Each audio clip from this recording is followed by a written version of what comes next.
All right, everyone. Welcome. We appreciate you joining us today for this discussion here between Phrasee and MessageGears. Personalization gone wrong: how to avoid damaging your customer relationships. My name is Will Devlin. I'm the VP of Marketing with MessageGears. I'm joined today by Parry Malm, the CEO of Phrasee. Parry, say hello. Hi, everybody. Parry here. So we're going to discuss how even sincere personalization attempts can go wrong for marketers, and then we're going to talk a little bit about some steps that you as a marketer can take to avoid the common pitfalls. So we'll try to keep this around 30 minutes. We know you have busy days and other things to get to. A quick note about both of our companies, just so you have some context about where we're coming from. So MessageGears is a cross-channel orchestration platform for super senders. So we're based in North America, but we work with brands across the globe. We are enabling email and mobile messaging to be orchestrated by connecting directly to data where it lives. So instead of having to take your data from its existing data source, like your Snowflake database, your Redshift, your BigQuery, whatever, and send it to us in order to send your messages, we connect directly to it, and you're able to build audiences and campaigns directly from that data. So we're revolutionizing how brands like Expedia and Ebates and AmTrust and others are sending their marketing messages. Right on, and Phrasee is AI that empowers brands with AI-powered copywriting. So if you get emails or push messages from the likes of eBay, Groupon, Domino's Pizza, companies like that, then you've experienced our technology without knowing it. They use us around the world to get more bang for their buck from their email and push channels. In fact, over 300 million individuals worldwide have received emails with subject lines powered by Phrasee. And they can't tell that it's a machine writing it because the AI speaks in your brand's voice. So if you don't know us, you should. Nice. So I guess here's the sort of cliche slide that every webinar about email marketing and stuff is supposed to start with. Your customers' phones and inboxes are super cluttered, and this is not news, right? We've known this for a long time, and like if you had a nickel for every time somebody, said like these overcrowded inboxes, then you'd probably have at least 25 cents. But the point is, this is a problem that people face. And there are many, many approaches you can take to overcoming this particular problem. Now, one of the popular approaches these days is what a lot of vendors like to call personalization, or if you want a more expensive version, hyper-personalization. So the intention of this webinar is to go through a few examples of when this has been done and when it's gone wrong, and what you can do to get yourself down this journey and avoid getting it wrong. Yeah, and I think that's a great kickoff too, Parry, because we're all as consumers really used to at this point getting good personalized experiences, if you will, with different brands, right? And obviously another cliche example that a lot of people use, but I think is relevant for this topic and relatable, is Amazon, right? And I think the thing with Amazon, and it's showing you related items and what you've looked at, what you've bought, and giving you recommendations off of that. They're not perfect by any means, but I think that the thing is, when you're not logged into Amazon.com and you go to Amazon.com, you notice, because it's such a strikingly different experience than when you're logged in and you're getting things that seemingly matter to you. That doesn't mean that every single pixel on the page is personalized to you, but it does give you some comfort that it feels like they know who you are, and it feels like they're giving you things that you care about. And I think as consumers, we're expecting that, and that makes marketers' jobs a little bit harder and a little bit scarier, right? Because it's like, man, I've got I'm competing with an Amazon in certain ways. I'm competing with Starbucks, who gives a great kind of seamless experience between online, web, mobile, in person. Hilton is an example for me. Like they're just sort of seamless experiences, seamless relevance, and I think it sort of trains us as consumers to expect that from everybody. But it has to be done well, and I think that's one of the things that for marketers is a little nerve-wracking, because you may not directly compete in an industry with Starbucks or Hilton or Delta Airlines or something like that, but because we're experiencing that as consumers, we know what's possible. We know that it's possible for you to do that well. It makes your job harder. I'd also like to note that whoever that screen grab was taken from is clearly a big fan of Manchester United Football Club. So that's a good note for all the Reds out there. But I think there's sort of one principle that people are getting wrong, and that's everybody, all the experts will tell you got to focus on being relevant. And it's all about being relevant, the right message, the right person at the right time. But here's the thing.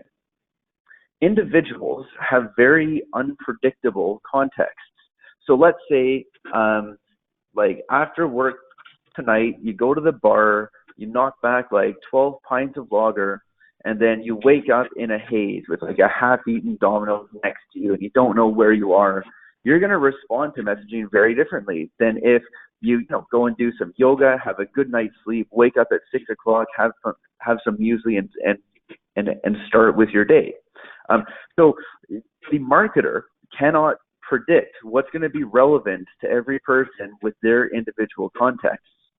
That is almost a Sisyphean goal, where you're going to be wrong more often than you're right. So I'm going to nail you in the brain with a different take on this. Instead of focusing on being relevant, strive to avoid being irrelevant. So when something is not relevant, it stands out. When something is relevant, or is at least broadly relevant, it's invisible.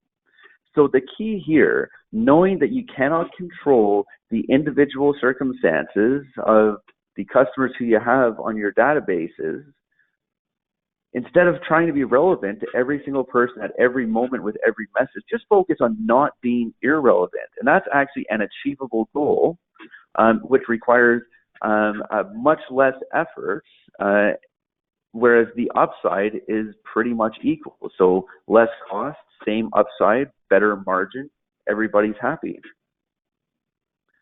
I love that. And I love that framework of, you mentioned it seeming achievable. I think that's one of the things about, especially for larger companies with, tens of thousands, hundreds of thousands, millions of records in their database, is thinking there's no way I'm going to be relevant to everybody. Like that's just hard, or impossible even. And so just the striving to avoid irrelevance is a great framework.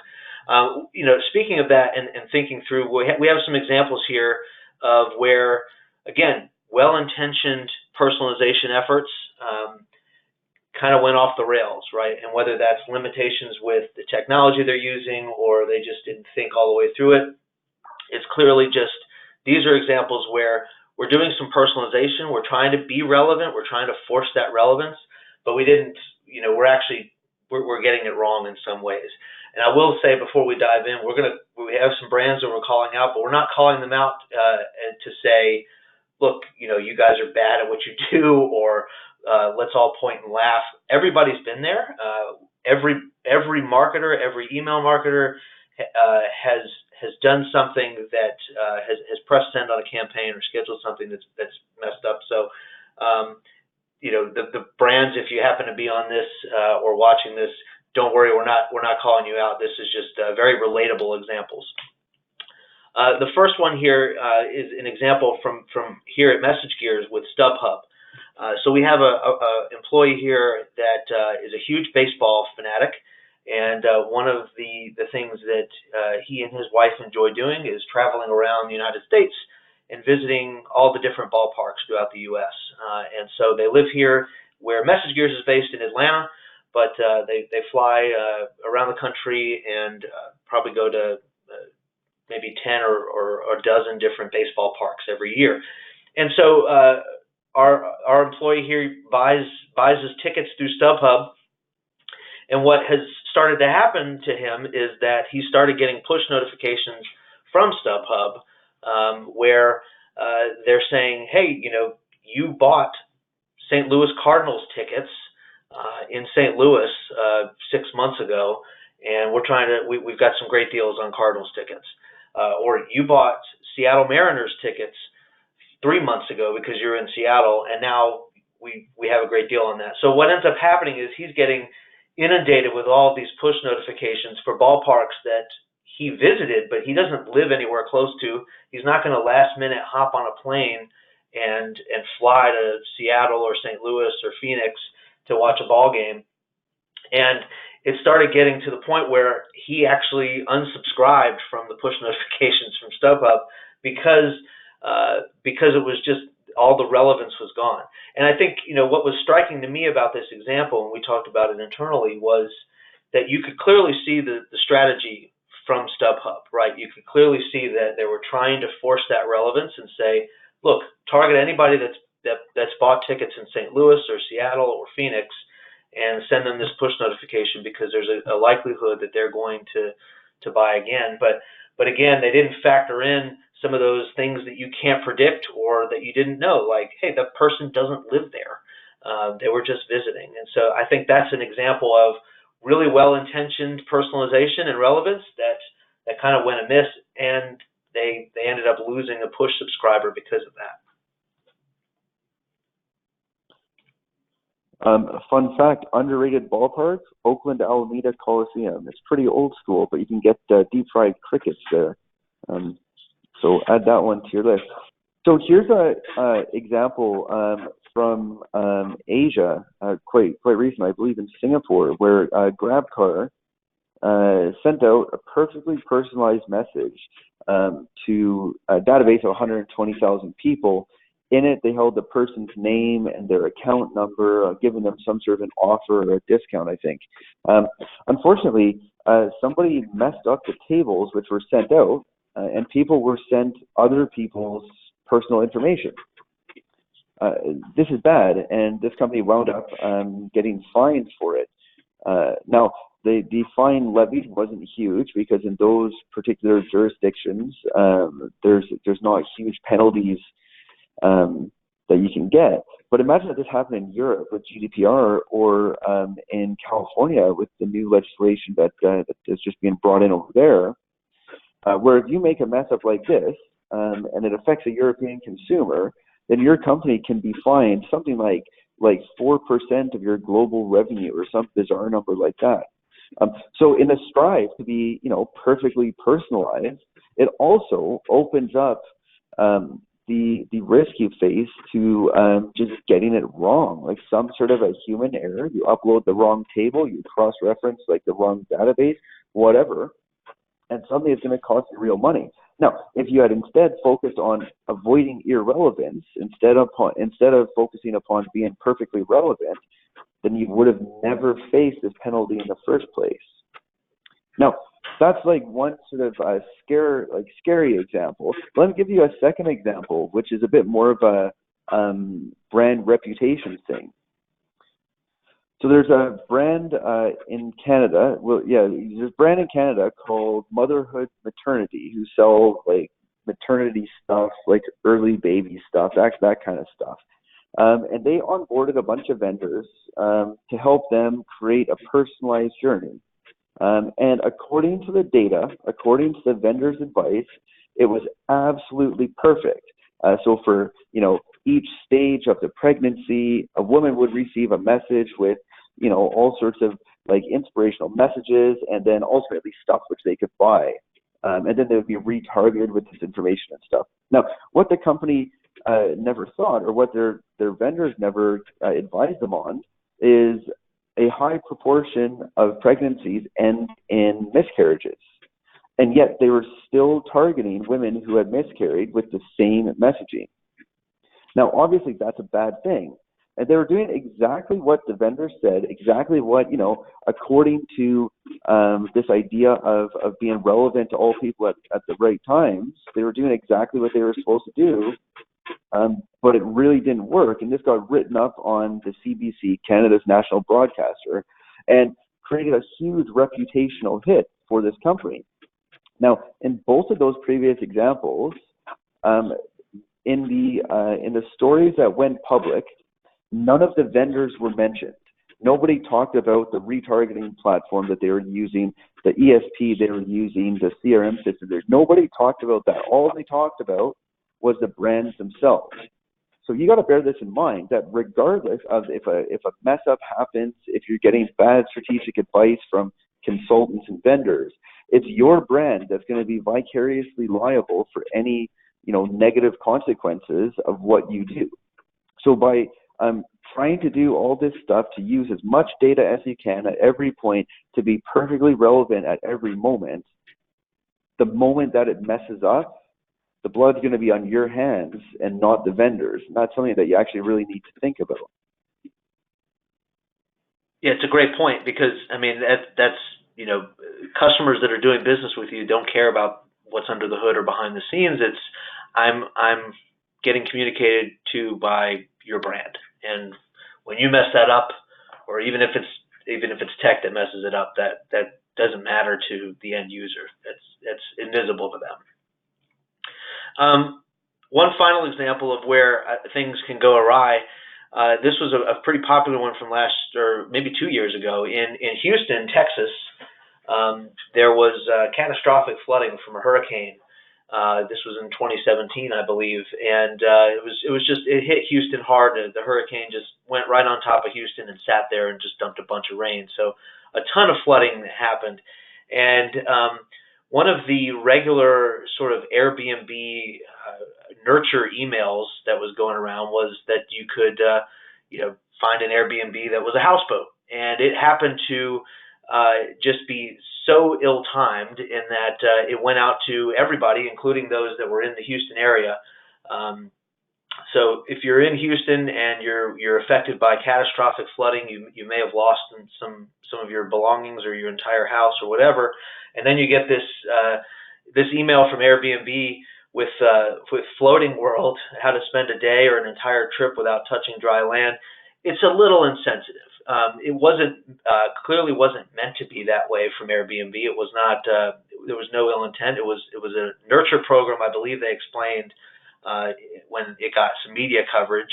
It was just a regular nurture program, a cadence that was going on, and just nobody caught it. Nobody thought, oh, we need to make sure that people in that area don't get it, or maybe we should pause that step altogether. But again, this is where it's not even necessarily hyper-personalization, but it's really thinking through the entire process of is what I'm sending, is this going to be useful? Is this going to be a problem? And so just like in a lot of cases, the Motherhood Maternity example, where things can really just go awry without you thinking about it. And so it's again very hard for the marketer to get that right. And so to strive for avoiding irrelevance is probably the better way to do it, because it's a little bit easier to wrap your mind around. And just sort of a segue here, think about these examples, and again, these were just 4 examples, but we could probably spend hours on these. But this really ends up hurting the customer relationship in the end, right? If you think about if you were a Grabcard customer, you're probably never going to look at Grabcard the same way. And it's just, an honest mistake, a simple thing. Yes, it could have been catastrophic from a penalty standpoint for your company as well, but it really erodes that trust. And even something as simple as StubHub, we had a customer that was a loyal, and probably still to an extent is a loyal StubHub user and customer, but they ended up opting out of communications because of the lack of relevance and really just the amount of irrelevance. And so that erodes trust. It damages customer relationships. Yes, there's a lot more that can happen legally aside from that, but really, I think that's the biggest hit for your brand, is that that customer relationship just ends up going in the toilet. Absolutely, and this is a great live action shot of Mark Zuckerberg on that last slide. So the graph you're seeing here is from the graph on the next slide. You're seeing from the Nielsen Norman Group, who are a usability consultancy. The guy who runs it, Jacob Nielsen, is a bit of a sort of like UX guru, and they've been doing a lot of research recently into the use of personalization. And they found that this graph, which you see on your screen now, represents consumers' perception of personalization. So you can see in the bottom bit, in the creepy quadrant, if you will, that's when personalization doesn't work, right? Now, personalization can work in the convenient quadrant, but to actually get there is very, very difficult, and few actually achieve it. So many aspire towards it, and they just wind up just being really, really creepy right around the "I'll try it" sign. And then it's only like, in a very small circumstance where it takes off on the above point. And I think this goes on actually to a greater philosophical point where, what are you actually trying to achieve? So I got a big, bold statement coming up on the next slide here. Wait for it. The anticipation builds. Let's not forget what email is. Email is just a form of advertising. And in many ways, it's no different from any other form of advertising. You have a message, you send it out to a bunch of people, and then those people decide whether or not to respond to that message. We often, categorize it differently, and often it sits within a different budget line that you would have for media spend and whatnot. But email is just another form of advertising. And I think, we can look at personalizing stuff and all this stuff, and email can absolutely work very effectively as a personalization channel, but it's also hugely effective as a mass marketing channel. We work with some of the biggest brands throughout the world, and a lot of them have very intricate various life cycle programs, things like that. But you ask any of them which emails make you the most money, and they'll say it's the ones where we load up HTML, we load up a big list, click launch, and then you just watch the dollars roll in. So it's not about a zero-sum game. It's not about either doing all this like hyper-personalization stuff or, instead of doing the mass marketing stuff. It's about using the two in tandem. One sort of allegory here is you can advertise on TV in lots of ways, right? You can, if you're selling, say, history books, you can find the History Channel showing a show about the Second World War, and you can advertise your books in there. That will probably work for you because that's a very, very niche type thing. But the most effective form of advertising on the planet is a 30-second spot during the Super Bowl, where you get more eyes on your product, you're going to get more hits and more brand awareness than anything else. That is a TV equivalent of loading up a big list and clicking the launch button. The two work in tandem, but don't ignore one just because it's, sexy these days to be personalizing. Yeah, and you put on this, the experts don't tell you that because it doesn't make them any money, but you are an expert, you're telling us that, right? It's very sexy, and it's something we all aspire to do, again, to be that sort of invisible layer where we're getting things right all the time, but it does require a healthy mix of both, and that's where you're gonna find the right balance. Well, yeah, and here's the thing about experts, Will. The experts, and I use that in quotation marks, make their money by selling companies really, really complicated programs. And they'll often tell you, like, don't just do these big batch and blast campaigns. It's bad. Batch and blast is bad. Batch and blast is bad. Very few people brand side actually believe that. But the experts don't make a lot of money from people just doing some simple things, but doing those simple things really, really, really well. Yep. Well said. So this is what actually matters. I think this is kind of bringing home everything we've talked about today. The key takeaway here, number one, be aware of taking personalization too far. I think to me, the best example of that here, Parry, was the Motherhood Maternity, where it was just it was way too far, right? And they didn't think about all of the particulars, how it could impact the audience, and really was just it was, again, striving to be way too relevant without thinking about all the particulars. Anything else you want to add on here about taking it too far? Well, I sort of think about it like you shouldn't say something to somebody online that you wouldn't say to their face. And I think, we've all met that person at parties who's like over familiar with you, like the first time you meet them and they're asking you all these super personal questions and stuff, and then usually like you spend the rest of the night trying as much as you possibly can. Don't be that creepy, over familiar person online, because you wouldn't be that person in real life. Yep, that's a great point. Key takeaway number 2: just because you have the data doesn't mean you need to use it. I think this reminds me a lot of the Dr. Ian Malcolm quote from Jurassic Park, like, you were too preoccupied with whether or not you could, you didn't stop to think if you should, right? You have to find the right balance, and that's going to vary by scenario, by your company and your brand, by the audience you're sending it to, by the messaging. And that's, again, why I think that advice up front about striving to avoid irrelevance is probably the better advice, because otherwise you're just gonna go drive yourself crazy, because you are continuing to collect more and more data, and you're not going to know how to wrangle it all together to get it used properly. Absolutely. And there's so much data out there, and because we've got so much more data, we have this sort of need to find a way to use it. But if you want to pound a nail into a board, you could go and you could build a high pressure hydraulic pump, and you could connect it via remote control, and you could get that nail into the board. Or you could just go to Home Depot and buy a hammer. Just because there's multiple ways to look at a problem doesn't mean you have to go with the most complicated one. In fact, often the simplest solution is the most graceful solution, and the solution that'll win you the most profit. Terrific point.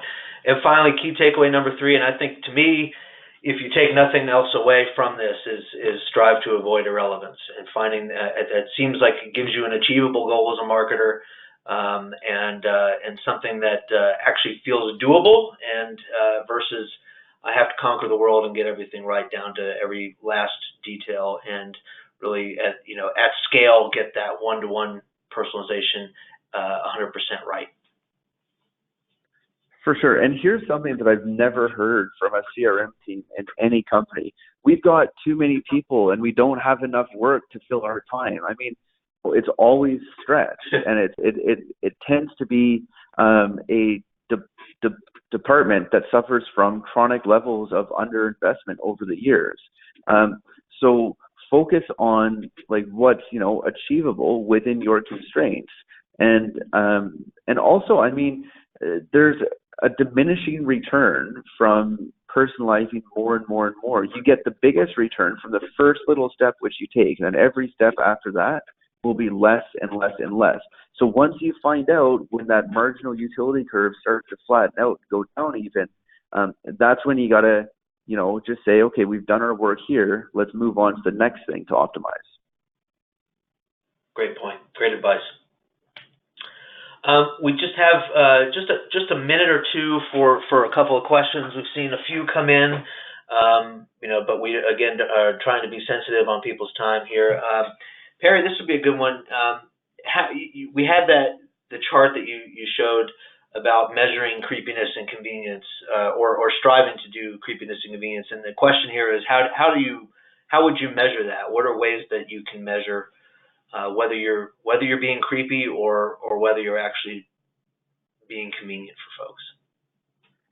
Yeah, so that's it's a perception which your audience base has, and measuring perception is notoriously difficult. Instead, I'd probably look at it from a slightly different angle. Instead of trying to plot yourself on that curve, there is actually some pretty straightforward math which you can use, right? Let's say you have a database of like 5 million people, right? So start off and create 2 segments, right? Like say male or female or tall and short, doesn't really matter what, right? And see what your incremental lift is, and then compare that to the extra time it takes to create the content and run the campaigns on those 2 things.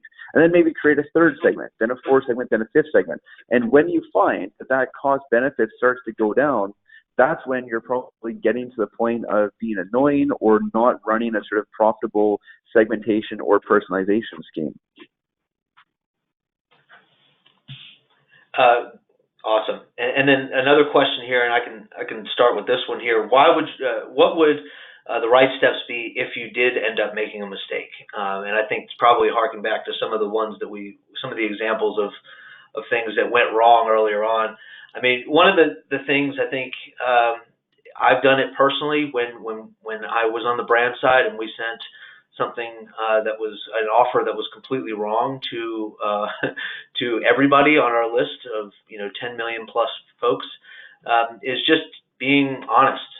It may seem like the simple thing to do, but for me it was, we sent an email after that to the list and sort of apologized for the error and said, look, that was the wrong price. We're going to make up something to you by giving you some sort of a discount, but I think it's being honest. You're going to expect some blowback when you make mistakes. I think people expect, particularly household name brands, to get it right, and so when they don't get it right, it's like, oh, you guys are idiots. You should be getting it right. But again, everybody makes mistakes, and I think it actually humanizes you as a brand a little bit more when you admit that and you're able to say, yeah, we screwed that up. Our bad.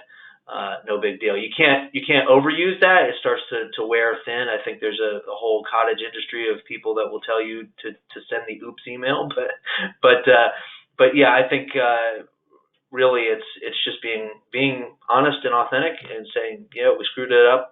We're going to try not to have that happen again. Any thoughts there, Parry? I mean, I can guarantee that oops email is going to get a huge open rate, but that's a trick that like you can only pull maybe once, maybe twice if you're lucky. Right. Yep. For sure. All right. Well, Parry, this has been super insightful. I really appreciate you sharing some of your thoughts here, and thanks to everybody for joining us today. If you have any other questions, there were a few we weren't able to get to, but again, I want to be mindful of folks' time. We'll follow up afterwards, and then everybody here will get the slides and a recording of this sent to you probably by tomorrow, if not sooner. So again, my name is Will Devlin. You can find my contact info on the right, and on behalf of MessageGears and Parry, I really appreciate it, and hope everyone has a great rest of your Wednesday.